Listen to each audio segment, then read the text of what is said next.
এখন দেখবেন সংবাদ শিরোনাম। 11 রানের জয়ে 11 বছর পর পাকিস্তানের বিপক্ষে ওয়ানডে সিরিজ জিতল বাংলাদেশ। তাসকিনদের পেস তাণ্ডবে বিবর্ণ সালমান আঘার সেঞ্চুরি, প্রধানমন্ত্রীর অভিনন্দন। সংবিধান সংস্কার পরিষদ নিয়ে সংসদের জামায়াত আমির ও স্বরাষ্ট্রমন্ত্রীর বিতর্ক। 133টি অধ্যাদেশ যাচাই বাছাই করে 2 এপ্রিল রিপোর্ট দেওয়ার নির্দেশ স্পিকারের। রেশনিং বন্ধ হলেও ফিলিং স্টেশনে তেল নিতে দীর্ঘ লাইন। মধ্যপ্রাচ্যের পাশাপাশি তৃতীয় কোনো দেশ থেকে জ্বালানি আনার কথা ভাবছে সরকার। হামলা পাল্টা হামলায় অগ্নিগর্ভ মধ্যপ্রাচ্য। ইরানের ইস্পাহানে আইআরজিসির সদর দপ্তরে বোমা বর্ষণ। আমিরাতের মার্কিন ঘাঁটিতে মিসাইল ছুড়ল তেহরান। আসসালামু আলাইকুম। এতক্ষণ দেখছিলেন সংবাদ শিরোনাম, এখন দেখবেন বিস্তারিত।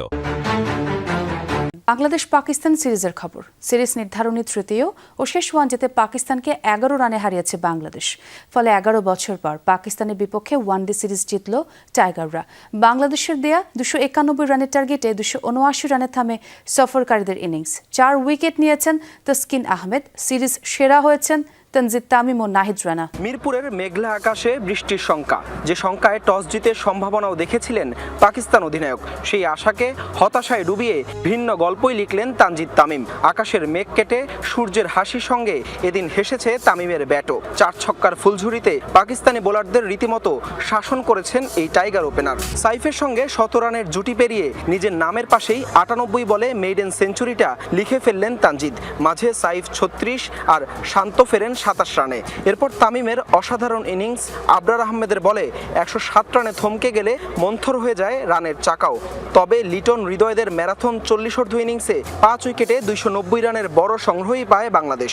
লিটন 41 আর হৃদয় অপরাজিত থাকেন 48 রানে।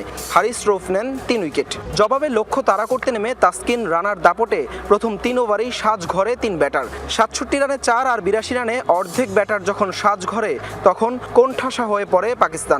তবে সালমান আঘার সাথে আরেক অভিষিক্ত সাদ মাসুদের 79 রানের জুটিতে ঘুরে দাঁড়ায় সফরকারীরা। এরপর মাসুদ, ফাহিম আশরাফরা একে একে ফিরলে 209 রানে 7 উইকেট হারায় পাকিস্তান। কিন্তু আরেক প্রান্তে ঠায় দাঁড়িয়ে 89 বলে ক্যারিয়ারের তৃতীয় সেঞ্চুরি তুলে নেন সালমান আঘা। সেই সঙ্গে ম্যাচেও পাকিস্তানের আশা জিইয়ে রাখেন তিনি। 14 বলে জয়ের জন্য যখন দরকার 30, তখনই 106 রানে সালমান আঘাকে ফিরিয়ে আবারও বাংলাদেশকে ম্যাচে ফেরান তাসকিন। এরপর শেষ দিকে মুস্তাফিজের ইনজুরি ইস্যু ছাপিয়ে শেষ ওভারে দরকার ছিল 14 রানের। ঋষাদ নৈপুণ্যে 11 রানের জয়ে ম্যাচের পাশাপাশি সিরিজটাও নিজেদের নিশ্চিত করল বাংলাদেশ। সংবিধান সংস্কার পরিষদ ইস্যুতে রোববার উত্তপ্ত হয়ে ওঠে সংসদ অধিবেশন। পয়েন্ট অফ অর্ডারে বারবার এই নিয়ে বক্তব্য উপস্থাপন করেন বিরোধী দলীয় সংসদ সদস্যরা।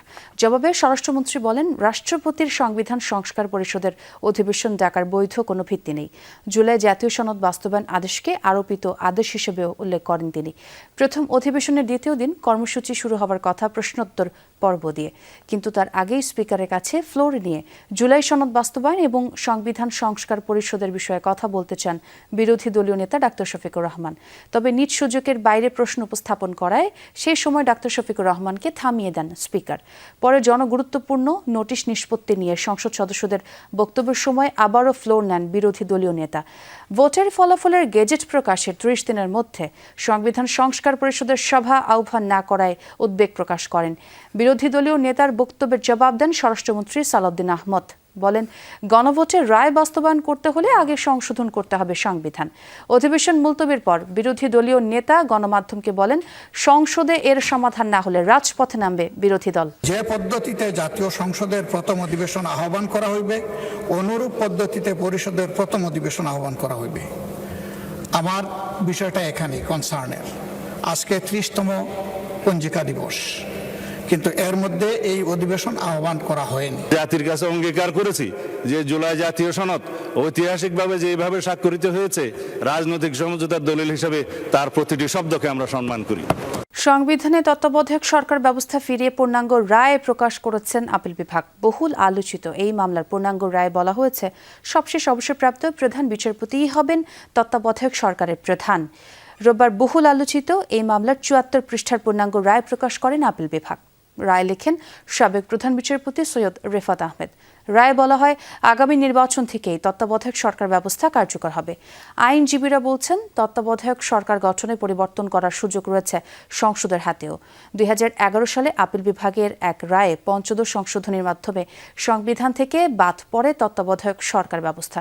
এর মাধ্যমেই বাংলাদেশের রাজনীতিতে সংঘাতের সৃষ্টি হয় বলে দাবি বিএনপি ও জামায়াত সহ রাজনৈতিক দলগুলোর। 14 বছর পর বিএনপি, জামায়াত ও 5 বিশিষ্ট ব্যক্তির আইনি লড়াইয়ে 2025 সালের 20 নভেম্বর সংবিধানে তত্ত্বাবধায়ক সরকার ব্যবস্থা পুনর্বহাল করে রায় দেয় আপিল বিভাগ। জ্বালানি সরবরাহ স্বাভাবিকের পাশাপাশি সাশ্রয়ী ব্যবহার নিশ্চিত করতে কঠোর অবস্থানে যাচ্ছে সরকার। বন্ধ করা হয়েছে পেট্রোল পাম্পে সব ধরনের রেশনিং, অর্থাৎ চাহিদা মতো তেল নিতে পারবেন গ্রাহকরা। মূলত ঈদ যাত্রা নির্বিঘ্ন করা আর জ্বালানি সরবরাহ আশানুরূপ হওয়ায় এই সিদ্ধান্ত। তবে মার্কেটে অপ্রয়োজনীয় লাইটিং বন্ধ না করলে সরকার কঠোর হচ্ছে বলেও জানিয়েছেন জ্বালানি প্রতিমন্ত্রী। তিনি বলেন, বৈশ্বিক সংকটের মধ্যেও জ্বালানি তেলের দাম বাড়ানোর কথা ভাবছে না সরকার। মধ্যপ্রাচ্যের পাশাপাশি তৃতীয় কোনো দেশের মাধ্যমে তেল আনার কথাও জানান অনিন্দ ইসলাম অমিত। এই বৈঠকে ফুটপাতের দোকান, অবৈধ বিদ্যুৎ সংযোগ কিংবা ব্যাটারি চালিত অটোরিকশায় বিদ্যুতের ব্যবহার নিয়ে ব্যবসায়ীরা প্রশ্ন তুললেও তার কোনো সদুত্তর দেননি প্রতিমন্ত্রী। দুটো বিকল্প নিয়েই কথা বলছি। এমন হতে পারে রাশিয়ান ক্রুড অয়েল অন্য কোনো দেশ থেকে রিফাইন্ড হয়ে এখানে আসবে, সেটাও হতে পারে।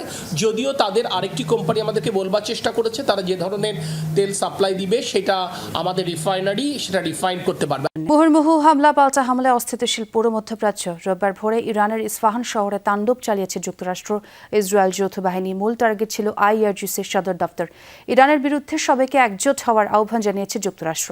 এদিকে থেমে নেই তেহরানও। সিজ্জিল সহ বিভিন্ন প্রকার ক্ষেপণাস্ত্র দিয়ে শত্রুপক্ষের ওপর হামলার হুঁশিয়ারি দিয়েছে বিপ্লবী গার্ড বাহিনী। হরমুজ প্রণালীতে যুক্তরাষ্ট্রের উপস্থিতি নিয়ে জানিয়েছে আপত্তিও। শত্রুপক্ষের স্থাপনা লক্ষ্য করে ছুটছে বহুল আলোচিত সিজ্জিল মিসাইল। যুক্তরাষ্ট্র ইসরায়েলের সাথে চলমান যুদ্ধে প্রথমবারের মতো ভয়াবহ এই ক্ষেপণাস্ত্র ব্যবহারের দাবি করেছে ইরানের বিপ্লবী গার্ড বাহিনী IRGC। মধ্যপ্রাচ্যে মোতায়েন মার্কিন সামরিক স্থাপনা আর ইসরায়েলের ভূখণ্ড লক্ষ্য করে 54তম ধাপের হামলা শুরুর ঘোষণা দিয়েছে ইরান। এ দফার হামলায় সিজ্জিল মিসাইলের পাশাপাশি খাইবার শিকান, কদর এবং এমাদ ক্ষেপণাস্ত্রও ব্যবহারের ঘোষণা দিয়েছে তারা। ইসরায়েলের রাজধানী তেল আবিবে হামলার পাশাপাশি সংযুক্ত আরব আমিরাতেও আঘাত করেছে ইরানের ছোড়া ড্রোন। হরমুজ প্রণালীতে যুক্তরাষ্ট্রের উপস্থিতি থাকলে প্রণালী বন্ধ রাখার হুঁশিয়ারিও দেওয়া হয়। বিগত 50 বছর ধরে পারস্য উপসাগরে অস্থিরতার কারণ আমেরিকার উপস্থিতি। এখান থেকে যুক্তরাষ্ট্র না সরলে হরমুজ প্রণালী খোলা হবে না। এই প্রণালীর নিয়ন্ত্রণ থাকবে ওই অঞ্চলের দেশগুলোর কাছেই। এমন পরিস্থিতিতে যুক্তরাষ্ট্রের জ্বালানি সচিব ক্রিস রাইট আশা করছেন আগামী কয়েক সপ্তাহের মধ্যেই শেষ হবে ইরান যুদ্ধ। পাশাপাশি হরমুজ প্রণালীর প্রতি যেসব দেশ সবচেয়ে বেশি নির্ভরশীল তাদেরকে একজোট হওয়ার আহ্বানও জানিয়েছেন তিনি। মনে হয় এই সংঘর্ষ অবশ্যই আগামী কয়েক সপ্তাহের মধ্যে শেষ হবে। এটি তার থেকেও আগে হতে পারে। হরমুজ প্রণালীর উপর চীন, জাপান, কোরিয়া সহ এশিয়ার বহু দেশ নির্ভরশীল। তাই গুরুত্বপূর্ণ এই বাণিজ্য পথের সুরক্ষায় তাদেরই সবার আগে এগিয়ে আসা উচিত। এদিকে রোববার ভোর থেকেই ইরানের ইস্পাহানে চলে ব্যাপক ধ্বংসযজ্ঞ। হতাহত হন বহু বাসিন্দা। এছাড়াও রাজধানী তেহরান সহ বিভিন্ন স্থানে চলে আগ্রাসন। আল জাজিরার তথ্য মতে চলমান যুদ্ধে ইরানের 200-রও বেশি শহরে হামলা চালিয়েছে যুক্তরাষ্ট্র ইসরায়েলের যৌথ বাহিনী।